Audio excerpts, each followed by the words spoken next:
Bharat cities में आपका स्वागत है। मैं हूं आपके साथ पूजा वर्मा। विधानसभा चुनाव जैसे जैसे नजदीक आ रही हैं, वैसे वैसे पार्टी के नेताओं के द्वारा सत्ता में आने के लिए जनता से बेहतर शिक्षा और रोजगार देने का वादा भी लगातार किया जा रहा है। इसी सिलसिले में आम जनमत पार्टी के राष्ट्रीय अध्यक्ष अनामिका पासवान ने कहा है कि उनकी पार्टी यदि सरकार में आती है तो सबसे पहले बेरोजगारी, बेहतर स्वास्थ्य व्यवस्था और लूट और महिलाओं के खिलाफ बढ़ते अपराध के समाधान के लिए काम करेगी।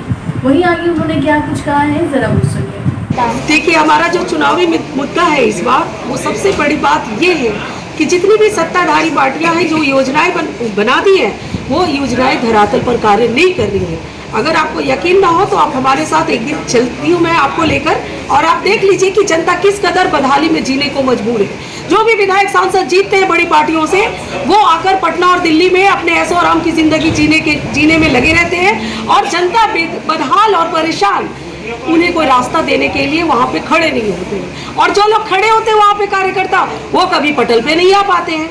तो इन्हीं सब समस्याओं को लेकर, और जिस तरह से बेटियों के ऊपर बलात्कार और छेड़छाड़ की घटनाएं बढ़ रही हैं, अपराध बढ़ रहे हैं बिहार में, शिक्षा व्यवस्था, स्वास्थ्य व्यवस्था बदहाल हो रही है, बेरोजगारी इतनी है कि उसकी गिनती नहीं है।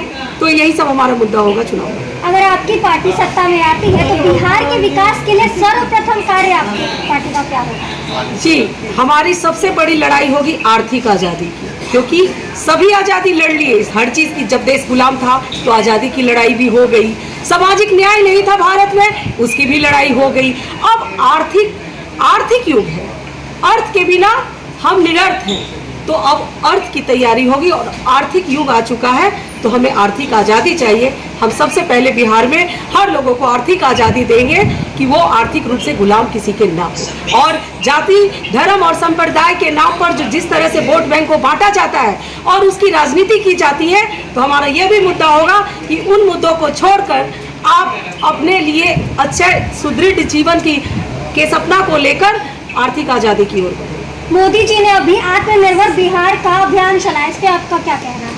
जी, मोदी जी ने तो बहुत सारी योजनाएं बनाई हैं, हमारे पास तो गिनती भी नहीं है, नाम भी नहीं याद है हमें। लेकिन मैंने अभी तो कहा कि आप धरातल पर जाकर देखिए कि धरातल पर कितनी योजनाएं उनकी धरातल पर कार्य कर रही हैं। ये देखने वाली बात होगी। आप जब गांव में घुसेंगे तो ये लोग कह रहे हैं, हमारे वर्तमान मुख्यमंत्री जी कह रहे हैं कि सभी जगह शौचालय बन गए। लेकिन आप हमारे साथ चलिए, मैं दिखाने को तैयार हूँ। उन्होंने कह दिया कि यहाँ पे इंदिरा आवास की योजनाएं की सभी मकान बन चुके हैं। लेकिन मैं देख कर आती हूँ तो दिल दहल जाता है कि किस कदर बाढ़ आती है, उनके घरों को डुबा जाती है, और उनके जो पुनर्वास के पैसा है उसमें किस तरह से बंदरबाट होता है, वो भी हमने खड़े खड़े देखा है।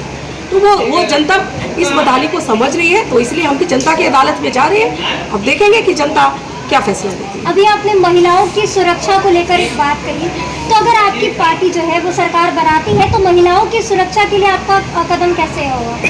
महिलाओं की सुरक्षा के लिए हम क्या करेंगे, हमारा मैनिफेस्टो जल्दी आपके बीच होगा, उसमें आप देख लीजिए। फिलहाल इतना ही। ऐसे ही तमाम खबरों के लिए भारत सिटीज के YouTube चैनल को सब्सक्राइब करें और बेल आइकन दबाना ना भूलें। नमस्कार।